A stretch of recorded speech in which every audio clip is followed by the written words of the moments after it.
Hello and welcome to City Corner, an ongoing program where we talk with City Council and staff about what's going on in our community. Hello, I'm Hollie Logan, the Richland's Communications and Marketing Manager, and our guest today is our own Mayor, Bob Thompson. Pleasure being here. Thanks for being here with us, Bob. So let's just dig right in. You've been on council since 1994 and were recently elected for a 2-year term as mayor. For those who may not be aware, what are some of the essential duties as mayor of Richland? Hopefully don't screw it all up, but yeah. I think the real thing that the mayor does is he runs the meetings, and that can be a little bit more of a challenge than you might think. Sure. You've got 7 unique individuals and a staff that maybe don't have a meeting of the minds on the way in. The idea is to create policy and try to formulate that maybe sometimes right there on the dais. And so, you know, the old term of herding cats together sometimes comes to mind. So that's kind of probably the most essential role that we have. But the other is representing the city in different forums, whether in Olympia, locally, maybe back in Washington, D.C. And so I've been selected for another 2 years to act as that person for the city. And again, it's more of a figurehead position, talking head, you know. But having a certain amount of native intelligence to make sure we can move the process along is really what it takes. Sure. And I think just about, not everybody can do it because some people can get kind of tied into things. But again, when you walk in the door, you got to know you're going to walk out, and hopefully you're going to have an answer by the time you walk out. And so that's probably it, directing traffic a little bit is what I do. Right. Yep. So what are some of the lessons you've learned over the course of your service on council? I think that, well, learned a lot. The city has changed a lot in, you know, the last almost 30-odd years, right? 25 years. I'm getting old. Gravity works, by the way. Anybody wondering out there, gravity does work. But I think the city's changed a lot. There's a lot more divergent opinion. I think we were a pretty cohesive community back when I started. A lot of the special interests and social justice issues really weren't part of the city then. We, you know, the goal was to make sure the lights turned on, the water ran, the sewers worked, and you were safe. The essential functions. That's kind of what we did, and that's changed over the years. And again, people need to understand that Richland was a government town from its inception, frankly. And as we have diversified, the role of the federal government has become less. Our ability to interact with all branches of government become more important now, just because of the nature, one, that the community's changed, and two, government's changed a lot. I don't think the role of local government was as diverse as it is today. People have come to expect government to solve a lot of problems that, frankly, local government was never designed to solve. And so I find that always kind of interesting. Everybody thinks government solves everybody's problems. I got to tell you, government doesn't solve everybody's problems. And frankly, when they get involved, sometimes they don't do it very well.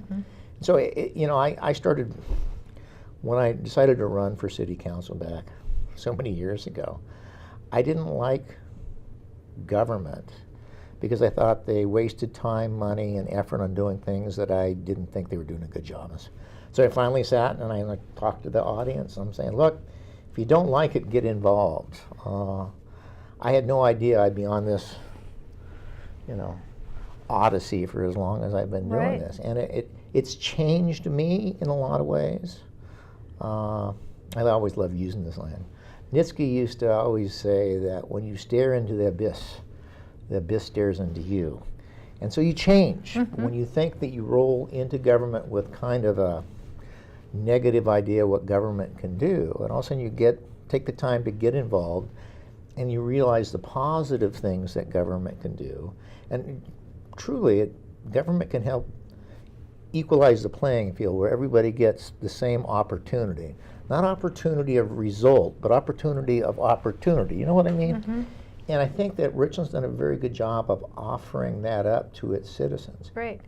Can I ask how much experience you had when you first ran for council as far as serving on boards or commissions? Were you pretty green coming into the council? Or? Not really. I was always, you know, people are going to be shocked, but I was a pretty big liberal guy. When you're younger, if you're not liberal, you know, what's wrong? Well, you got no heart, right? And if you're not conservative when you're old, you got no head. That's the old saying. And certain truth to that. So I did created an organization called Dial Help for a call-in for, you know, people that were depressed or suicidal. And so I did that. I was a trustee for the Girl Scouts.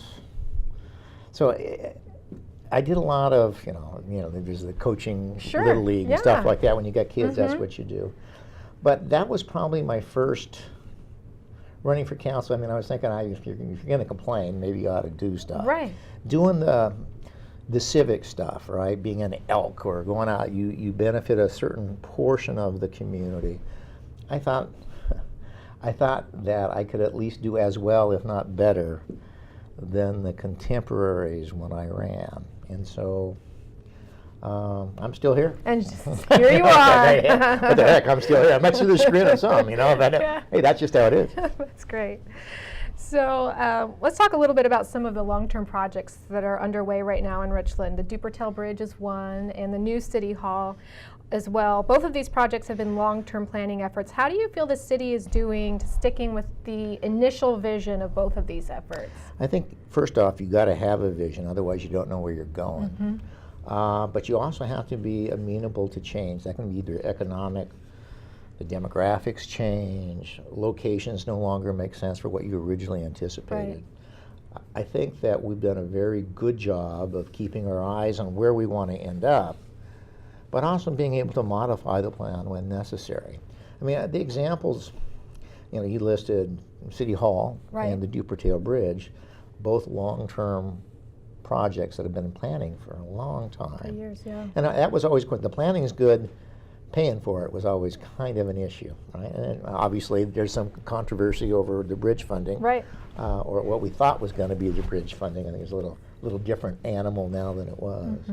But if you look at when I started, back in the day, Richland solely got most of its taxes from property tax, and we thought that was really a bad idea. Most communities always had a large sales tax, and when the Richland fathers back in the early 70s decided we don't want to have anything to do with Columbia Center. You know, we want to be a bedroom community at the site. It was kind of short-sighted. And so we got stuck with, 80% of our revenue coming from property tax. And that made people not very happy. Right. So council made a decision to diversify our economy and get a retail sales tax in. And for people to know, there's three legs to the stool, so there's retail, sales tax sort of stuff, there's property tax, and there's taxes and fees on things like utilities and things like that. And so we've done it. We've decided that we've balanced them out. And that happened because we decided, hey, how about this place called, Columbia Point South? We figured it'd take 25 years to develop that when we kicked it off. So we get a one big box store down there, right there, and Winco down there.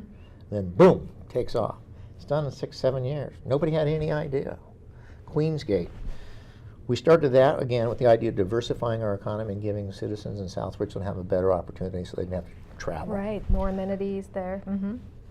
So again, it was one of those things that we had a certain amount of land. Hanford Irrigation District had a lot of land in this amount of that. But all of a sudden it takes off, and all of a sudden Hanford Irrigation District says, we don't need the land. Why don't we sell some land to the city of Richland? Give us the title to the land, and we can go out and sell that product. So again, something that we thought would take 15, 20 years to develop, develops a lot quicker than that. Very quick. And so again, the idea of planning, you got to be careful. You might actually be successful. Yeah. Okay, I mean, that's kind of weird. People don't, it's amazing how many people criticize the hell out of things. And I've always found it amazing because some people just want to, be a Luddite, just kind of wrap yourself in. But that's kind of short-sighted. At least that's how it counts, because if you're not growing, you're probably dying in a way. And so I thought that was a little short-sighted by people. But council, to its credit, has always realized that we've got to look 15, 20 years out. And that always upsets citizens because they worry today. Yeah. And a portion of me certainly understands that. But again, the role of council is figuring out who are you going to be in 15 years. You have the ability to direct that. And council's been very successful in the direction. Again, the initial push from the public sometimes is negative, but my observation is we get it right a lot more than we ever get it wrong. Yeah. And so obviously the examples that I've cited, I think the same thing's going to happen, with the bridge project. I don't think there's any ifs and buts about that. And having, in essence, a one-stop shop downtown for the citizens to be able, and then free up where we are right now at City Hall, do economic development between the downtown Richland and the river. I mean, that's the way it's got to be. You got to stop having a freeway in the middle of downtown, right? And so those are things that have changed, but everybody gets so comfortable or afraid of change. And, what are we, 18? Over the next 2 years, citizens are going to see a lot of change that is going to come with a little bit of pain, just because transportation projects, while they're in process of the improvements, is going to slow things down.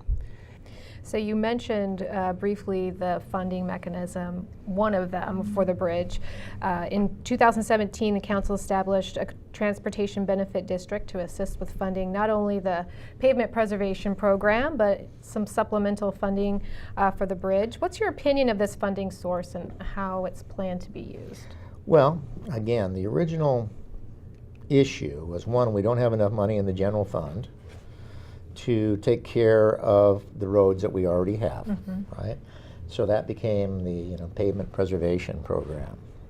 And the other was, we had about a $3 to $5 million gap in funding for the bridge. So bridges are not cheap, and it's been 10 years on the books going out and getting various funding. I don't know what we ended up like. We had $31 million of committed funds. We needed another $3 or $4 million to complete the project. Right. Well, and we promised the citizens that we would look at it and continue to go out there and see if we can get additional grant funding for that. Good news is, we did. So that money that we got, we're not going to need to pay off bonds on the bridge. And so we promised the citizens that we take another look at that. The issue is, it takes about a year. Once you start collecting license tab fees, you can't just pull the plug because some people paid and some people don't. So I think council will take a look at that. We'll look at it. I don't know how I feel. I think we told the citizens we don't need it, we're not going to take the money, which might lessen the amount on the license tab fee.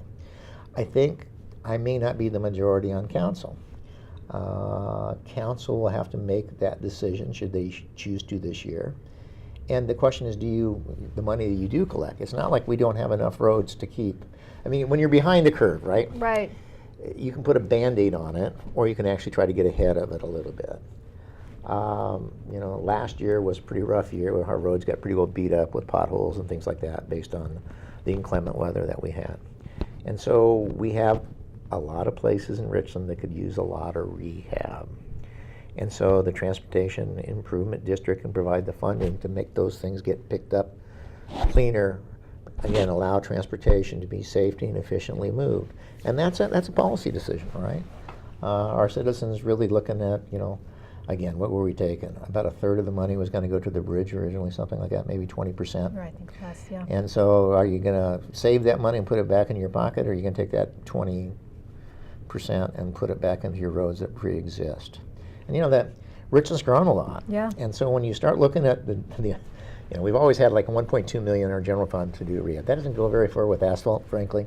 And so you're kind of looking at it, and as the number of roads have expanded and portions of downtown Richland have started to degrade, I have a hard time saying we couldn't spend the money on rehabbing our roads. We do have a lot of aging infrastructure out there. Well, I mean, that's, it's kind of, we were talking about aging infrastructure. We got struggles in core Richland where, nobody, when they're building this stuff, nobody thought they were going to still be there. I mean, Right. think about it that way. This is a short-term project. Nobody even knows why the hell they're there. Only a few people understood the dynamics of that. And all of a sudden, here we are from, after 45, hey, we're still here. 55 and 18 is a lot of time. Right.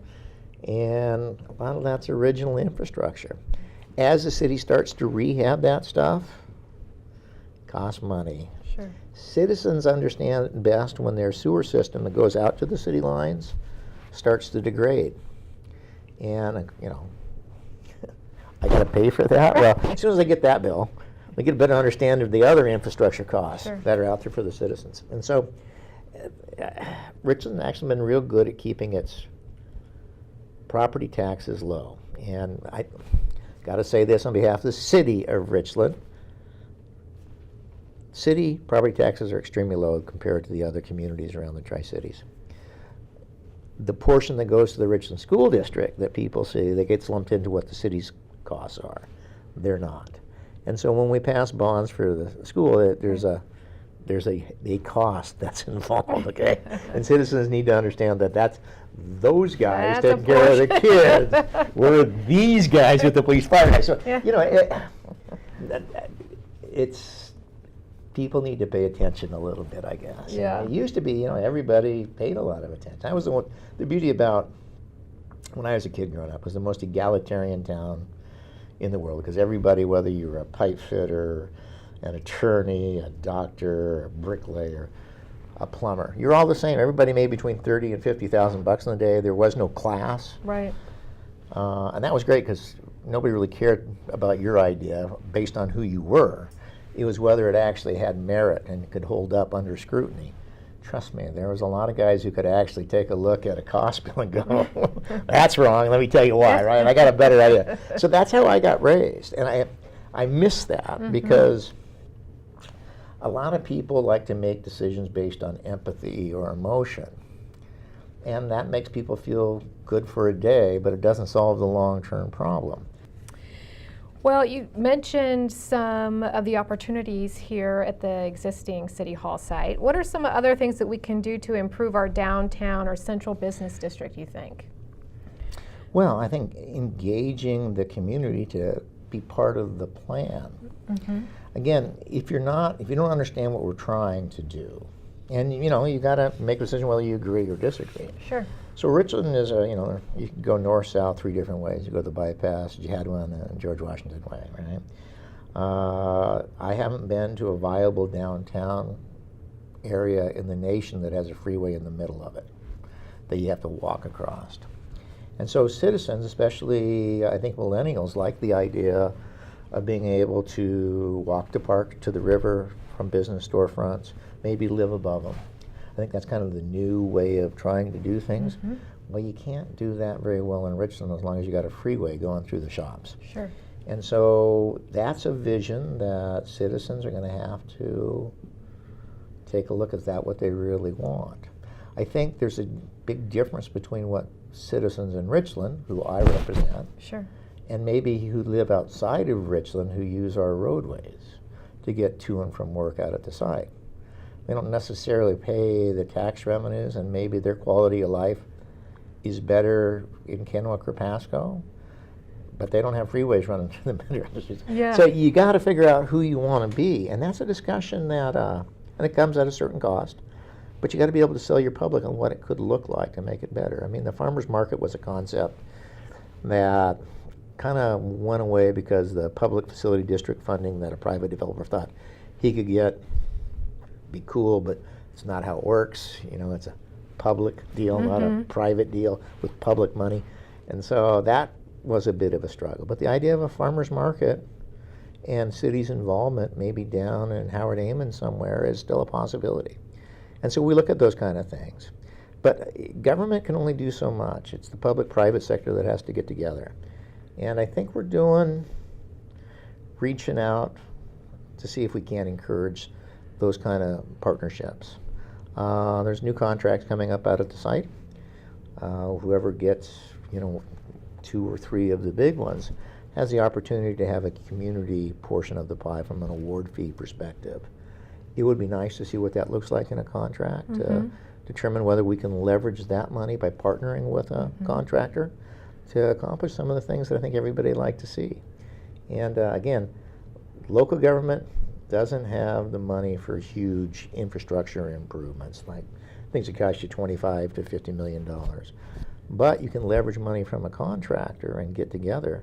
And they have the ability to loan employees too, right? So again, some of the costs that are associated with almost anything city government does can be offset somewhat if a local contractor or private business concern is willing to assist. And so those are the sort of things that I think all local governments are trying to accomplish, because frankly we don't have a choice. We don't have enough money to do all that stuff. Rely on those right? partnerships. We're not and the federal encourage them, government, right? Can do certain things. Yeah, there's a lot of opportunity taking advantage of the waterfront here. So Richland's no longer a small community as when you were born here in Richland. 24,000 strong. Yeah. Now it's 54,000. Now it's 54,000. So some citizens are critical of the growth. How do you manage the need for maintaining our small community feel while promoting economic growth here? It's the continuum that you just stated. It's broader than what you just stated. Mm-hmm. When I go to Pacific Northwest Lab and talk to Mr. Ashby and the H-1 visa people, they want to make it easier and more accepting for those people to be more comfortable in the community, i.e. they want us to be more Seattle-like, okay? Well, Richland was never very much like Seattle. And I don't know whether people, I guess they're talking about the amenities of Seattle, right? They've got restaurants, they've Sure. got shopping, but I go to Seattle too often, as far as I'm concerned. And the traffic and the homeless situations are such that I hope we don't actually become Seattle. Mm-hmm. There's trade-offs in everything we do. And people need to understand, I mean, everybody has a great dream of what you want to be, but nobody wants to pay for it. I've noticed that when it comes to like public facility district things Right. that other communities Mm-hmm. are trying. So whether we're going to have a amphitheater, whether we're going to have a swimming pool or aquatic park, whether the link's going to go through in Kennewick, all sounds like great amenities, except the people don't want to pay for it. What does that tell me? Well, maybe that's the wrong project, or we're going about doing it the wrong way. And so everybody's got an idea, and those ideas usually die with financial responsibility. And so that's always the bit of the struggle, the disconnect, I think. People go somewhere and they think it's this. They don't realize that the tax base is, 5 times larger than ours, where you can actually get the revenue to do that kind of stuff. And so it's a little bit of a difficult thing. You got to have your hopes and dreams, but you also got to have fiscal responsibility so you don't. Projects people need to understand this. It's like a utility project. You could tax everybody a one-time fee, but what you're doing is taking advantage of the people that are here right now. You want to spread that over a period of time, so everybody pays a little portion of that. And so when you start looking at these kind of different projects that make you different, bigger, better, but still have a small hometown feel, Right. it's a 30-year project. Yeah. It's going to cost you 30 years of bonding finances to do something like that. And so making those kind of decisions, we're pretty cautious on doing that, because what's fashionable today, I mean, I just look out there, every generation is a little different, Yeah. right? And so what's cool right now, if you're 30 and under, wasn't very cool 7 years ago, and I can tell you it wasn't cool at all when I was a kid growing up. Right. So, That's true. so if you put all your eggs in one basket to appease one particular demographic, you might get stuck with a white elephant, as we say. And so it's not easy. I'll just leave it at that. Yep. It's just not an easy That's good. equation It's a to solve. balancing act. That's right. So as the chairman of the Energy Community Alliance, you are well aware of the importance Hanford still plays in our community. About 65% of our disposable income comes from the Hanford site. Wow. So that said, are we closer to the day where dependence on Hanford is a nominal part of our city's economic viability? Well, that's always been the goal. We're always going to be more dependent than the other, than West Richland, Kennewick, and Pasco, just by the where we're located. Right. The cleanup efforts are going to continue. They're starting to be successful. Oh my gosh, we get successful, then what are we? Again, understand that a Hanford wage level job that citizens rely on, and government relies on as well for a certain tax revenue, could alter in 30 years. What in the economy replaces that? The Department of Energy looks at us as a cleanup site. Once we're done, we're out. Saving them all sorts of money. Well, when that happens, all of a sudden that 65% of our disposal goes down to 20. How did we replace that? That's that kind of thing we're supposed to be looking at 15, 20 years on. And that keeps me up a little bit at night. Sure. There's a disconnect between the west side of our state and the Tri-Cities when it comes to nuclear cleanup and nuclear energy in general.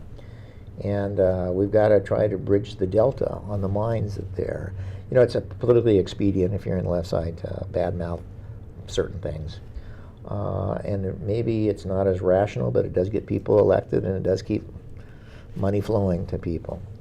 We'll leave that one at that, right? I'll go there. So from a longtime Richlander perspective, how have we changed for the better, and what are some of the things that we really have going for us?